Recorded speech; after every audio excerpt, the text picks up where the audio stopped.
Buenas noches, bienvenidos a las 8:45 en día domingo. Estamos muy contentos de poderles presentar el día de hoy la discusión de los hechos más relevantes ocurridos a lo largo de la semana. Voy a darle rápidamente la bienvenida a Claudia Méndez Arriaza y pronto voy a explicar que para los que estamos sentados en esta mesa probablemente el hecho más trascendente de la semana tiene que ver con la presentación de los resultados de la Encuesta Nacional de Condiciones de Vida que se levantó en el año 2014 y que fue hecha pública el jueves último. Es el más trascendente porque nos ha reflejado en general un fracaso común para todos los guatemaltecos. Lejos de avanzar, hemos retrocedido en materia de lucha en contra de la pobreza. Hoy hay más guatemaltecos pobres de los que había en el año 2006. Y lo digo antes de presentar a nuestro invitado con quien vamos a conversar sobre ese estudio. Él es Wilson Romero. Él es integrante e investigador del Instituto de Investigaciones Económicas Sociales de la Universidad Rafael Landívar.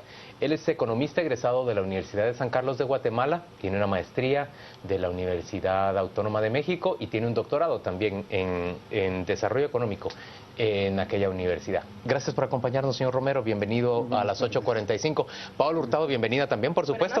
Pedro Trujillo, no faltaba más, también bienvenido. Y a ver, nos rifamos aquí. ¿Quién arranca con la primera pregunta?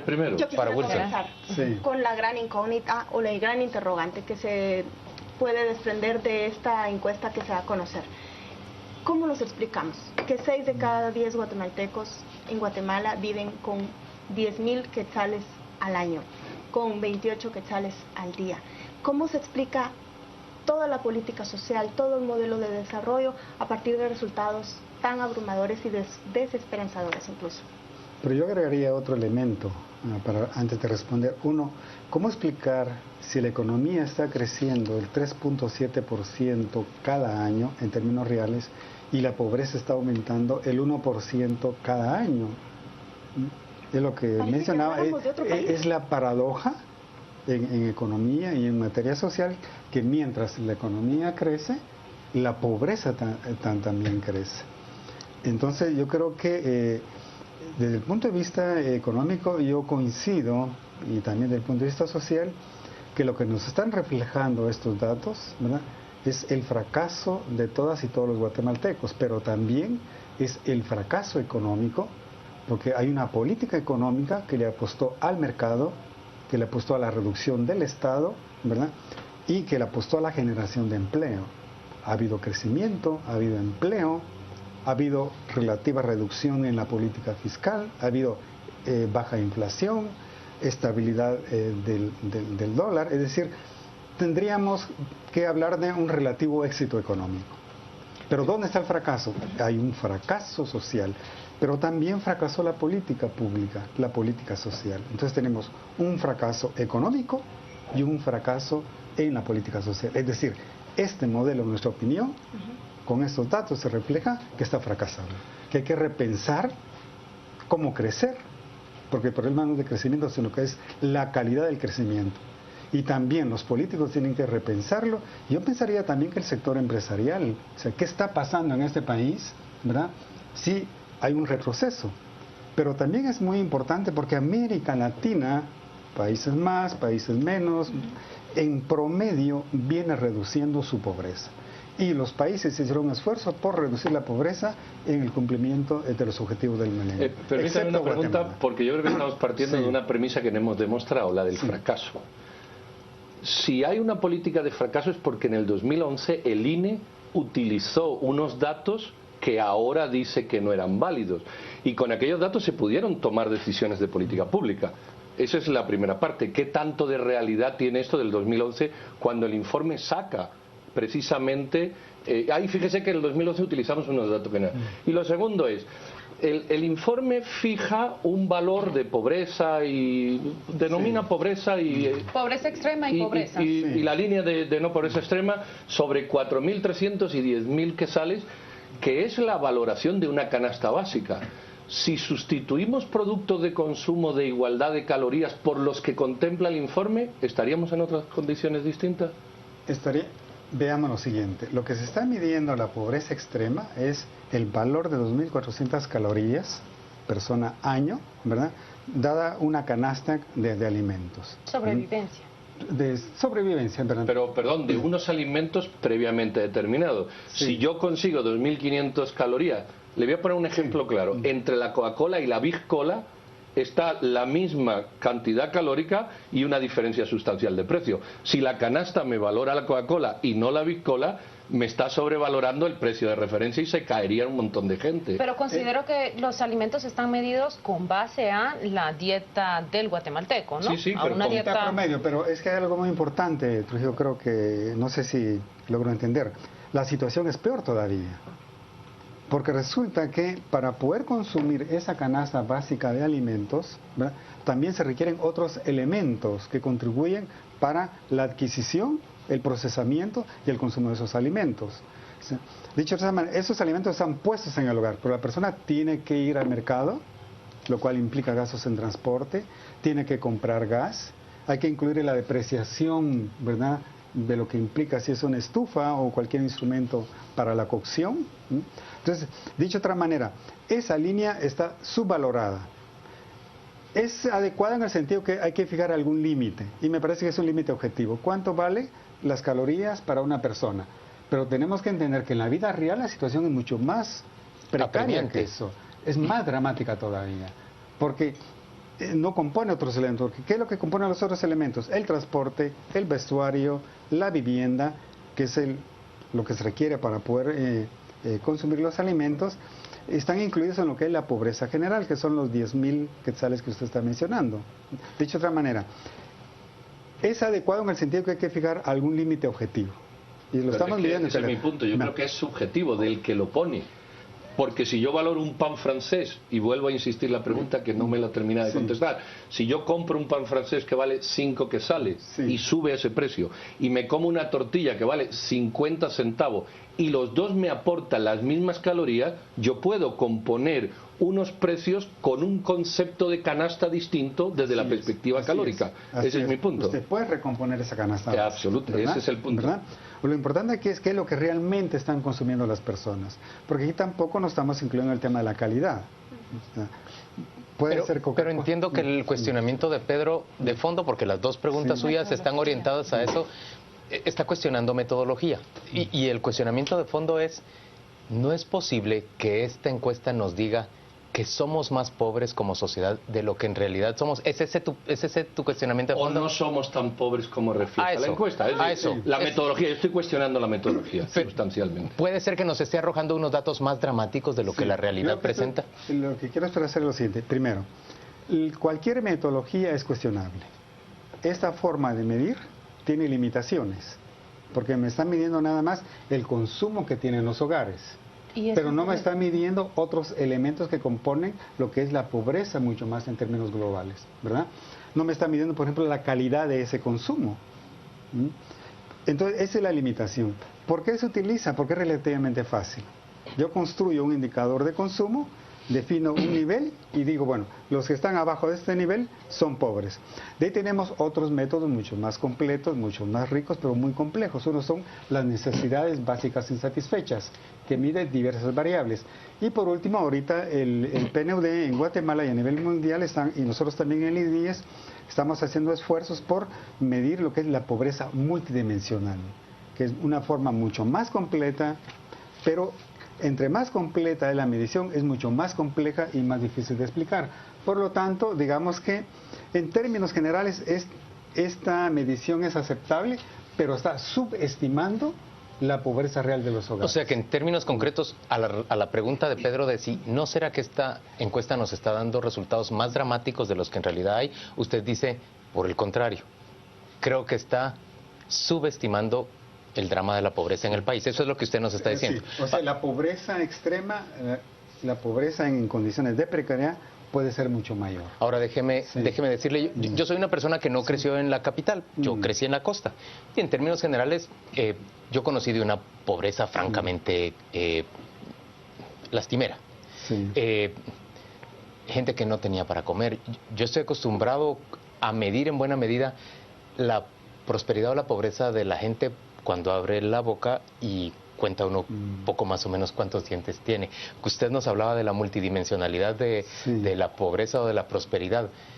Cuando la gente no tiene para curarse lo básico o para comer lo básico, algo que descuida inevitablemente es el cuidado dental. La gente pierde piezas constantemente por esa pobreza y todo eso no se ve.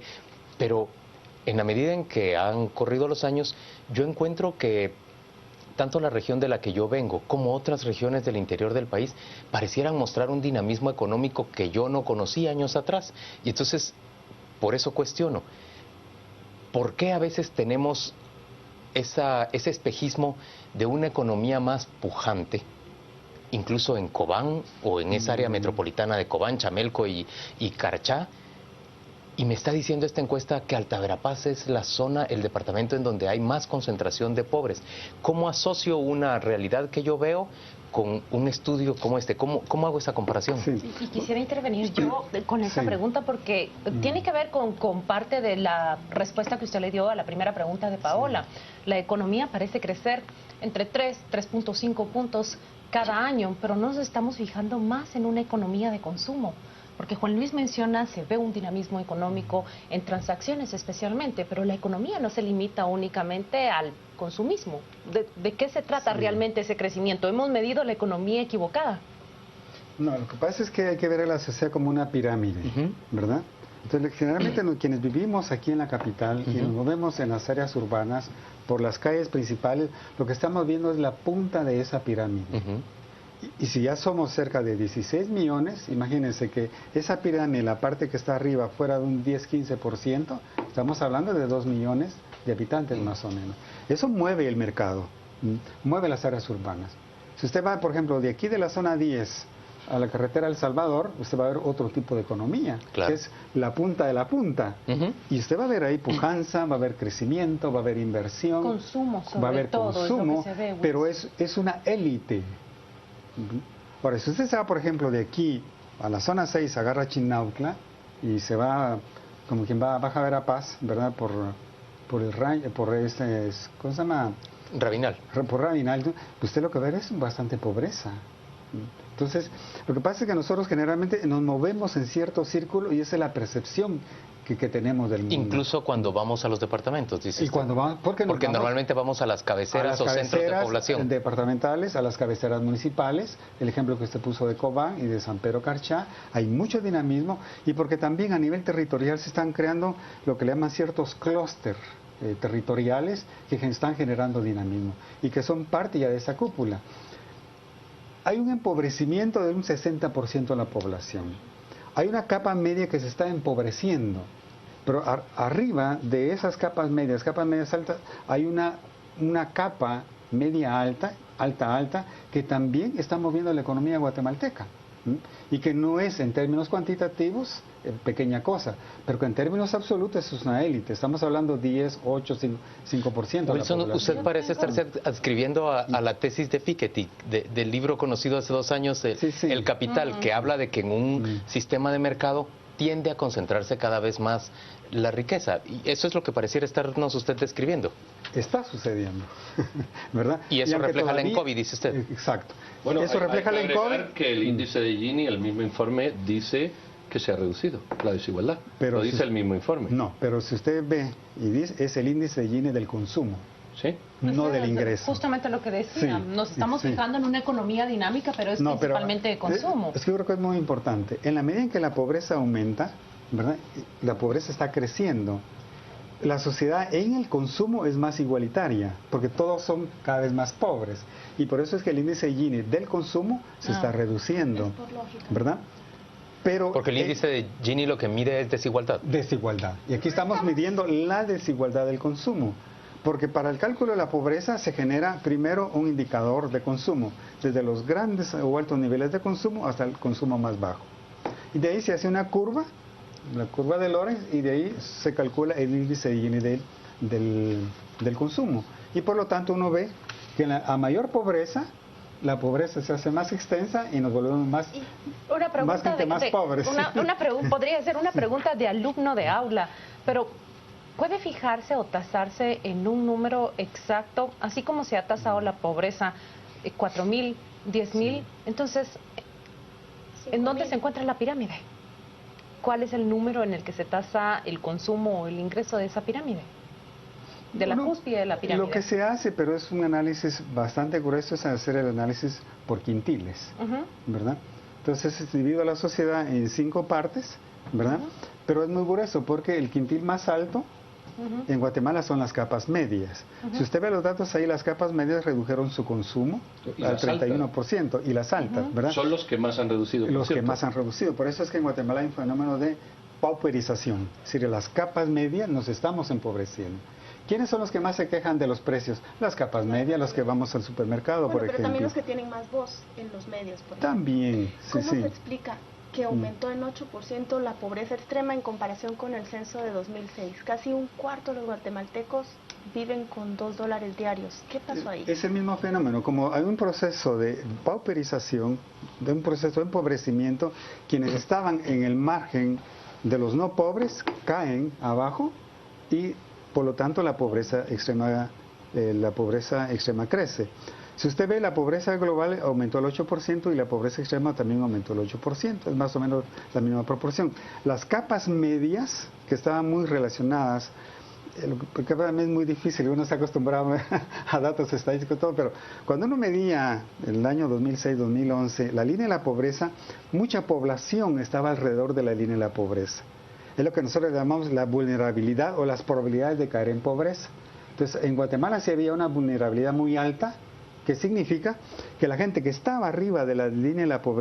estaba muy cerca de convertirse en pobre. Por lo tanto, fácilmente caen.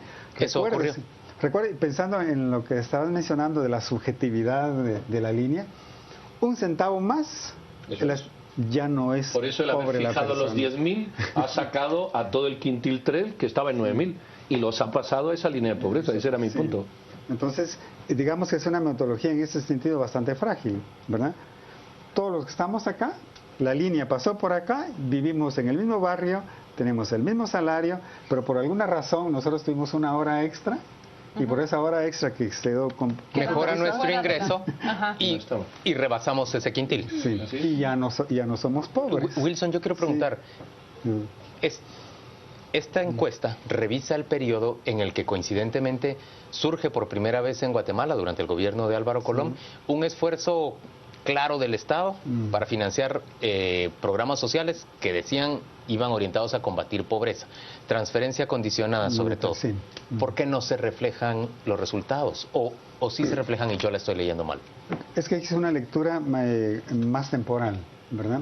En América Latina los dos factores que han incidido en la reducción de la pobreza son, uno, un crecimiento económico mucho más equitativo. Es decir, aquí tiene que ver ciertas políticas de empleo generadoras o intensivas en uso de fuerza de trabajo. Y dos, las transferencias monetarias dentro de un programa de protección social. O sea, no es la transferencia solita, dentro de un programa de protección social. Dicho eso, uno puede medir, mi familia progresa en 4 etapas. Esta etapa 1. Las 3 primeras etapas, especialmente la primera y la segunda, fueron enfocadas a los municipios más pobres. Nosotros tuvimos la oportunidad de hacer mediciones, ¿verdad? Fue un financiamiento que obtuvimos del Banco Mundial e hicimos 3 encuestas en 3 momentos diferentes. De las primeras etapas, ¿no?, del 100% que nosotros encuestamos, el 95% eran personas que estaban en condiciones de pobreza, o sea, merecían estar en el listado. Un 5% eran los colados, ¿verdad? Que es un margen más o menos aceptable. Y a la última encuesta, especialmente cuando aparece la en COVID 2011, ya la situación se desbordó. Todos sabemos que el programa se volvió clientelar y creció electoral, en términos electorales. Y se metió medio mundo, ¿verdad?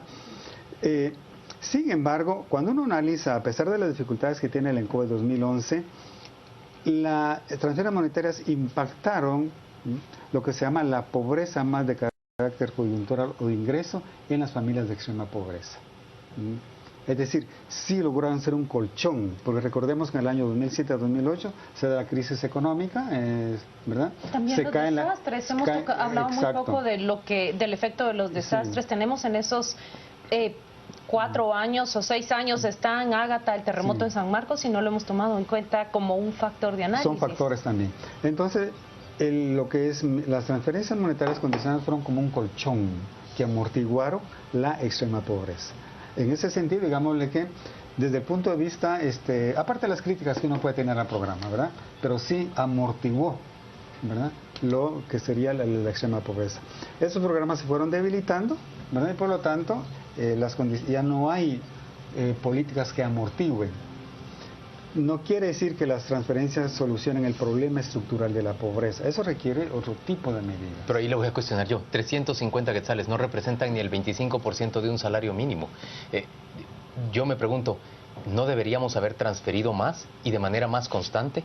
Porque no hubo sistematicidad en la transferencia, por un lado. Y por el otro lado, no hubo una contraparte de servicios públicos, las condicionantes, que realmente respondiera al esfuerzo que se estaba haciendo de entregar la plata. Sí, por eso es que cuando uno mide el impacto que tuvo las transferencias y lo divide, como hemos dicho, por quintiles, las transferencias lograron más o menos cubrir a las familias más pobres de los pobres, ¿verdad? Y es ahí donde 300 quetzales fue un ingreso importante. ¿Cuál es el problema? Que no se hizo una medición cuál era el monto adecuado de la transferencia y no ni se una hizo, línea basal tampoco. Empezando por ahí, ¿verdad? Y además no se fijó un periodo de salida. Es decir, bueno, este programa va a ser útil y va a ser sostenido por 10 años y mecanismos de control para que la persona que no cumpla con los requisitos, aunque tenga 3 años, sale del programa. Quien cumpla los requisitos, si el programa es por 10 años, a los 10 años sale. Porque ahí sí tiene algo de impacto, porque imagínense, pongo el ejemplo del sector más desfavorecido, que son las mujeres rurales. Una niña que no tiene oportunidad de ir a la escuela, si lograra, vía esas transferencias, lograr cubrir la primaria y tener los 3 primeros años de educación media, su situación cambia radicalmente. Y ahí sí puede contribuir, ¿verdad?, a lo que es la movilidad social. Pero estamos hablando de programas que además de que se está dando la transferencia, hay todo un programa de protección social, ¿no?, que va acompañando a estos programas. Wilson, le agradecemos mucho que nos haya acompañado hoy a las 8:45. Nosotros vamos a ir a una pausa comercial y volvemos dentro de muy poco para discutir en este panel de entrevistadores, de periodistas, sobre cómo entendemos nosotros esa encuesta nacional de condiciones de vida recién hecha pública y que ha estremecido en términos generales a los medios de comunicación y a la opinión pública del país. Ya venimos.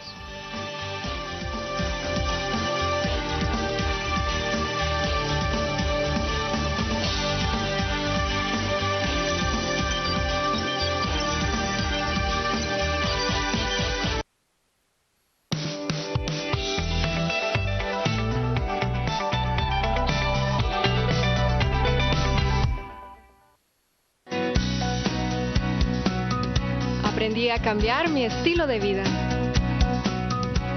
Logré prevenir una enfermedad que afectaba a mi familia. Encontré un lugar especializado para nosotras las mujeres.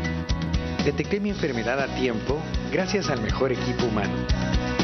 Ahora me siento bien por dentro y lo reflejo por fuera. Prevenga, de Centro Médico, ahora en Cardales de Gayala.